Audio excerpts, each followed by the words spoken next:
देखो, एक बिल जो है बहुत चर्चा में है अभी रिसेंटली, जिसके अंदर में पार्लियामेंट के अंदर में बहुत ज़्यादा उस लेवल की डिबेट चल रही है। और दरअसल में ये जो बिल है बेसिकली ये पूरे के पूरे जो इंडियन हिस्ट्री है और उसकी जो पॉलिटिक्स है बेसिकली उसको बदल सकता था। बट फ़िलहाल प्रॉब्लम क्या आ रही है, फ़िलहाल जो अपोजिशन है उसके अंदर में ये प्रॉब्लम आ रही है कि इस बिल को अपोज़ किया जा रहा है और इस बिल को पार्लियामेंट में आने नहीं दिया जा रहा है, क्योंकि दरअसल में बिल बेसिकली जो है जो 31st जो अमेंडमेंट कॉन्स्टिट्यूशनल अमेंडमेंट बिल है 131st, ये दरअसल में गिर गया। एक तरीके से गिर इन द सेंस क्या है, इसको मेजॉरिटी नहीं मिली है, क्योंकि एक कोई भी बिल अगर गवर्नमेंट लेके आती है उसको पास करने के लिए एक मेजॉरिटी ऑफ वोट चाहिए होते हैं, जिसके अंदर में इस बिल को पास करवाने के लिए सरकार को 2/3 ऑफ मेजॉरिटी वोट चाहिए था, जो उसको नहीं मिला और उस बिल का ये है ऑन होल्ड चला गया। तो दरअसल में ये 131st कॉन्स्टिट्यूशनल अमेंडमेंट बिल क्या है, डीलिमिटाइजेशन क्या है, और ये दरअसल में जो वुमेंस रिजर्वेशन बिल 2026 जो है बेसिकली क्या है, ये हम लोग समझते हैं।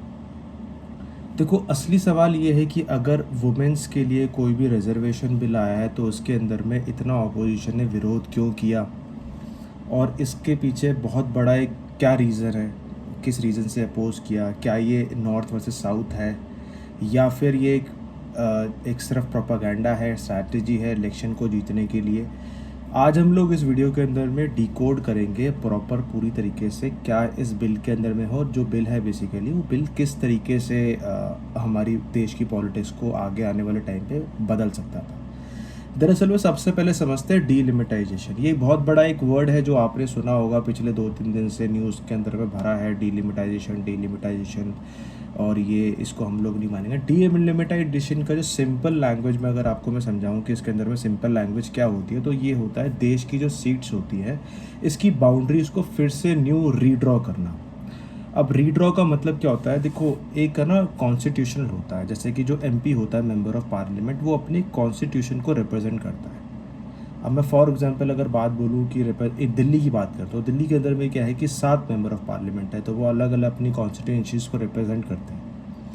तो कायदे से अगर देखा जाए तो अदर स्टेट्स के अंदर में देखा जाए, यूपी है, यूपी में 80 है, 80 के अंदर में क्या है जो मेंबर ऑफ पार्लियामेंट है वो 80 है, तो उसके अंदर में क्या है कि वो अलग अलग अपनी कॉन्स्टिट्यूंसीज को रिप्रेजेंट करते हैं। तो उसकी जो बाउंड्रीज होती है उसको रीड्रॉ करने का मतलब क्या होता है, उसको रीड्रॉ करने का मतलब ये हो गया फॉर एग्जांपल, जैसे कि आज की डेट में जो पॉपुलेशन है वो आपको पता है 1971 के अंदर पॉपुलेशन 55 करोड़ थी हमारी। आज की डेट में अगर देखा जाए तो 150 प्लस है, मतलब 140 प्लस जो है बेसिकली पॉपुलेशन जा चुकी है। तो इसका जो मतलब है बेसिकली वो क्या होता है कि जो मेंबर ऑफ पार्लियामेंट होता है उसके अंडर में जो पॉपुलेशन आती है वो बहुत ज़्यादा है।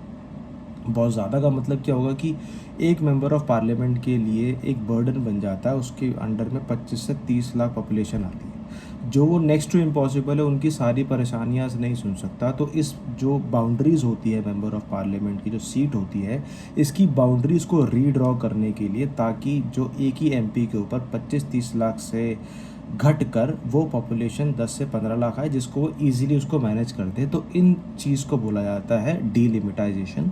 तो इसकी जो पूरी की पूरी जो सीट्स की जो बाउंड्रीज होती हैं उसको रीडिफाइन या रीड्रॉ करने को बोला जाता है डीलिमिटाइजेशन। अब हमारी लोकसभा के अंदर में जो सीट्स है बेसिकली वो 1971 के सेंसस के अकॉर्डिंग चल रही है। सोचिए 50 साल पुराना डेटा है, उसके बेसिस पे जो सीट्स हमारे पास में है वो चल रही है। पहले जैसे मैंने आपको बताया 1971 में जो पॉपुलेशन थी हमारी 55 करोड़ थी, आज की डेट में 140 प्लस करोड़ हो चुकी है। अब इसके अंदर में देखोगे तो उन जो गवर्नमेंट के पास जो प्लान है और जो गवर्नमेंट के पास जो सीट्स अवेलेबल है वो अभी 543 सीट्स हैं। गवर्नमेंट ये चाह रही है, जैसे पुराना जो पार्लियामेंट था उसके अंदर में 543 सीट्स थी, तो उसमें क्या होता था तरीके से, मतलब ये चीज़ थी। तो अब जब नया पार्लियामेंट बना उसके अंदर में सीट्स बहुत ज़्यादा है, तो गवर्नमेंट ये चाह रही है कि इन 543 सीट्स को हम लोग एक्सपैंड करके 850 तक लेके जा सके, जिससे क्या है कि बर्डन जो है हर एक एमपी के ऊपर में वो कम हो जाए। जैसे कि आपको मैंने बताया कि एक एमपी के ऊपर 25-30 लाख है, पॉपुलेशन है, तो कहीं ना कहीं उसको हैंडल करने में बहुत ज़्यादा प्रॉब्लम आती होगी। तो उस रिगार्डिंग में गवर्नमेंट ने बोला है कि इस डीलिमिटाइजेशन को हम लोग करते हैं, जिससे क्या है कि हम लोग उस सीट्स को बढ़ाकर 850 कर दें, जिससे क्या है कि ज़्यादा एमपी होंगे तो पॉपुलेशन जो है वो डिवाइड हो जाएगी, जिससे क्या है कि एमपी अपनी पॉपुलेशन के ऊपर में जो कॉन्स्टिट्यूंसी को रिप्रेजेंट करता है उसको उसको हैंडल करने में ज़्यादा दिक्कत नहीं आएगी।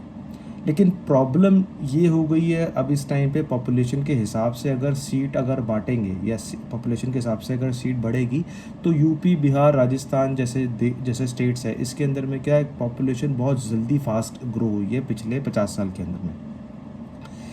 तो यहाँ पर कहीं ना कहीं ये कहना गलत होगा कि पॉपुलेशन के हिसाब से अगर सीट अगर जो है बढ़ाई जाती है, तो कहीं ना कहीं साउथ को ये डर है, जिसमें एक आपने स्टेटमेंट और आपने एक टर्म सुनी होगी नॉर्थ वर्सेस साउथ का, मतलब जो था वो यही है कि साउथ वाले इस ग्रुप जो रूल है या लॉ है उसका अपोज इसलिए कर रहे हैं कि उन्होंने क्या है कि अपने एरियाज़ में जो है पॉपुलेशन कंट्रोल करने में नो डाउट बहुत अच्छा काम किया हुआ है। तो उनको ये लगता है कि अगर हम लोग इस बिल का अपोज़ नहीं करेंगे, इस बिल को इम्प्लीमेंट होने देंगे, तो कहीं ना कहीं पूरा का पूरा दबदबा है वो नॉर्थ का हो जाएगा, उनके पास सीटें ज़्यादा देंगी, हमारे पास सीटें कम हो जाएगी। इसलिए ये पूरा का पूरा जो बिल है इसके अंदर में जो 2/3 जो वोटिंग हुई थी उसमें 2/3 वोटिंग जो वोट्स मिले हैं गवर्नमेंट को, उस बेसिस पे ये जो पूरा का पूरा लॉ है अभी तक ये जो है अभी स्टैंड बाय मोड पे है, और इसको कहीं ना कहीं कोल्ड स्टोरेज में डाल दिया गया है। आगे आने वाले टाइम पे ये इसको रिवाइज़ होगा जब तक नया सेंसस स्टार्ट नहीं होगा, क्योंकि सेंसस ऑलरेडी स्टार्ट हो चुका है और उसमें टाइम लगेगा। तो जब नया सेंसस आएगा तो उसके अंदर में ये चीज़ स्टार्ट होगी। अब बात करते हैं हम लोग वुमेंस रिजर्वेशन जो बिल आया है वो क्या है बेसिकली। देखो, वुमेंस रिजर्वेशन जो बिल है बेसिकली वो 2023 के अंदर में नारी शक्ति वंदन अधिनियम के अकॉर्डिंग वो पास हो चुका था पहले ही, जिसमें ये कहा गया था कि 33% की जो सीट्स है वो रिजर्व होंगी हमारी वुमेंस यानी कि भारतीय महिला के लिए।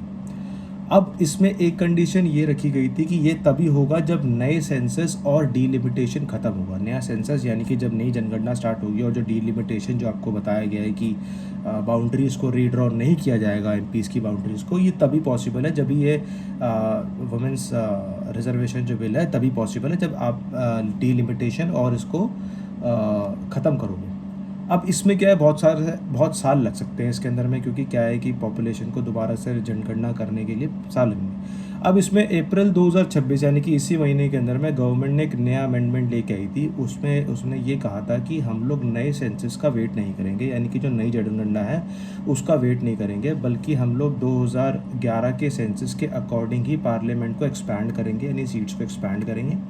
और 2029 के इलेक्शंस के अंदर में, जो नया इलेक्शंस 2029 में होगा, उसके अंदर में जो है वुमेंस को जो सीट्स है बेसिकली वो रिज़र्व करके देंगे। यानी कि जो 33% का जो रेशो जो सेट किया गया था वुमेंस रिजर्वेशन बिल के अंदर में, वो ये कह रहे थे कि हम लोग नए सेंसस का वेट नहीं करेंगे, 2011 के अकॉर्डिंग, जो 2011 में सेंसस हुआ था उसके अकॉर्डिंग ही हम लोग सीट्स को एक्सपैंड करेंगे, यानी कि 544 से 850 तक लेके जाएंगे। और जो 2029 का जो नया इलेक्शन होगा उसके अंदर में वुमेंस को ऑलरेडी वो जो 33% का जो रेशो जो बताया गया था वो हम लोग देंगे। अब सुनने में ये बात बहुत अच्छी लगती है क्योंकि जल्दी रिजर्वेशन मिलेगा वुमेंस को, फीमेल्स को, तो इसमें हंगामा क्यों हो रहा है? देखो, दरअसल में ये एक समझने वाली बात है। इसके अंदर में ऑपोजिशन ने इसको क्यों रोका, इस बिल को क्यों रोका, उसके पीछे तीन बहुत बड़े रीज़न है। वो क्या है, जैसे मैंने आपको बताया, नॉर्थ वर्सेस साउथ का मतलब क्या है, साउथ स्टेट जैसे तमिलनाडु, केरला, चेन्नई और आप ही कर्नाटक के अंदर में क्या है कि इन्होंने बहुत अच्छा काम किया था पॉपुलेशन को कंट्रोल करने में, जैसे मैंने आपको बताया। तो अगर इस बेसिस पे अगर हम लोग जज करेंगे या कैलकुलेट करेंगे तो कहीं ना कहीं साउथ की जो पावर है वो कम हो जाएगी और नॉर्थ का जो पार्लियामेंट है वो ज़्यादा हो जाएगा। पार्लियामेंट जो है नॉर्थ में सीट्स के अकॉर्डिंग वो ज़्यादा हो जाएगा। इसीलिए ऑपोजिशन ये कह रहा है कि साउथ की जो सक्सेस है बेसिकली, जो उसने पॉपुलेशन कंट्रोल करने में जो उसने कड़े स्टेप्स उठाए थे उस टाइम पे, वो कहीं ना कहीं उसको पनिश कर रहे हैं। पनिश इन द सेंस, हम लोगों ने सीट्स को पॉपुलेशन के बेसिस पे अगर आप सीट्स अगर देखोगे तो हमारी पॉपुलेशन कम है, तो जाहिर सी बात है हमारे को सीट कम मिलेगी। साउथ का कहना ये है कि इसलिए हम लोगों ने इस बिल को रोका। दूसरा है ओबीसी कोटा पे सवाल आ रहा है।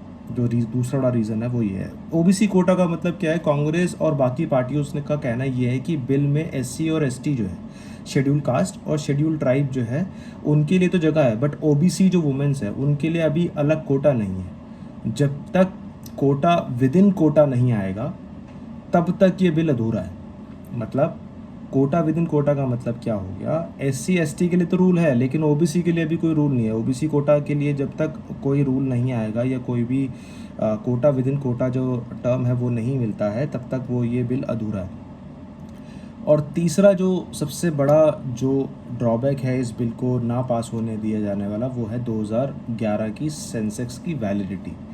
यानी कि 2011 में जो जनगणना हुई थी, ऑपोजिशन ने पूछा कि जब हम 2026 के अंदर में बैठे हैं और 2026 के अंदर में हम लोग करंटली उसको खड़े हैं, तो आप 15 साल पुराना डाटा क्यों यूज़ कर रहे हो। उनका आरोप सिर्फ ये है कि इलेक्शन जीतने का ये एक स्ट्रैटेजी है जिसके अंदर में आप इस बिल को लेके आ रहे हो, जिससे क्या है कि आपकी सीट ज़्यादा आएंगी और जाहिर सी बात है इसको इलेक्शन जीतने में आपको कहीं ना कहीं 2029 वाले इलेक्शन के अंदर में आपको कहीं ना कहीं हेल्प मिलेगी। अब इसमें समझने वाली बात देखो आपके लिए ये है कि इसके अंदर में है क्या। देखो 17 अप्रैल को जो वोटिंग गवर्नमेंट के पास में जो हुई थी उसमें गवर्नमेंट को 298 वोट्स मिले थे, पर होने चाहिए थे 352 पूरे, अगर उसके अकॉर्डिंग अगर देखा जाता है इस बिल को पास करने के लिए।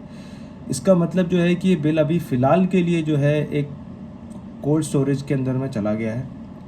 अब आगे वुमेन रिजर्वेशन आएगा जब 2031 का जो है सेंसस पूरा होगा।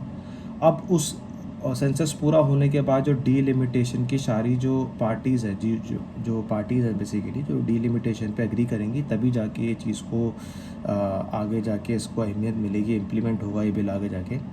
अब आई होप इस वीडियो से आपको समझ आ गया होगा कि एग्जैक्टली में डीलिमिटेशन और ये वुमेन जो रिजर्वेशन बिल के ऊपर में जो इतना हंगामा हो रहा है वो किस वजह से हो रहा है और किसके लिए हो रहा है। क्योंकि मैंने आपको बताया इसमें मेजर जो चैलेंज है वो यही है कि साउथ और नॉर्थ का जो रेस है बेसिकली वो कहीं ना कहीं डिसएग्रीमेंट हो रहा है। दूसरा सेंसेक्स की जो पुरानी वैलिडिटी है उसके अंदर प्रॉब्लम हो रहा है, और तीसरा जो है कोटास के ऊपर में इशू आ रहा है, इसीलिए इस चीज़ को किया गया है।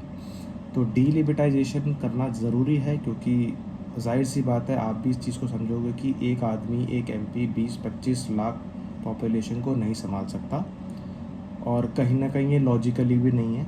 अगर वही चीज़ होगी अगर आप एक ही एमपी को 10 लाख 15 लाख, क्योंकि यूके के अंदर में क्या होता है, यूके के अंदर में एक एमपी के अंदर में सिर्फ 10 लाख पॉपुलेशन आती है, वहीं भारत के अंदर में 20-25 लाख आती है। तो डिपेंड करता है इस चीज़ को।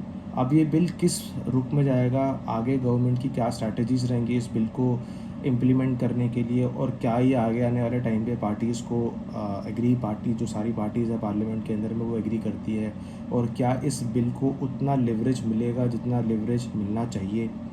क्योंकि वुमेंस रिजर्वेशन जो बिल है बेसिकली वो कहीं ना कहीं ज़्यादा हेल्पफुल है, और डीलिमिटाइजेशन से हमारी जो वर्ल्ड की जो पॉलिटिक्स यानी कि जो भारत की जो पॉलिटिक्स है वो एक नेक्स्ट लेवल पे जा सकते हैं, जिससे क्या है कि हम लोग और स्ट्रॉन्ग डेमोक्रेसी बनाने में इस बिल के थ्रू हेल्प हो सकती है। आपका क्या मानना है इस बिल के बारे में, क्या ये स्ट्रैटेजी है या फिर इलेक्शन जीतने का एक एजेंडा है करंट सेंट्रल गवर्नमेंट का, वो क्या है, आपके व्यूज़ क्या है, आप प्लीज़ कमेंट के अंदर में अपने व्यूज़ अपने डालिएगा। और ऐसे ही नई चीज़ों के लिए हम लोग आते रहेंगे। आज के लिए इतना ही। जय हिंद, धन्यवाद।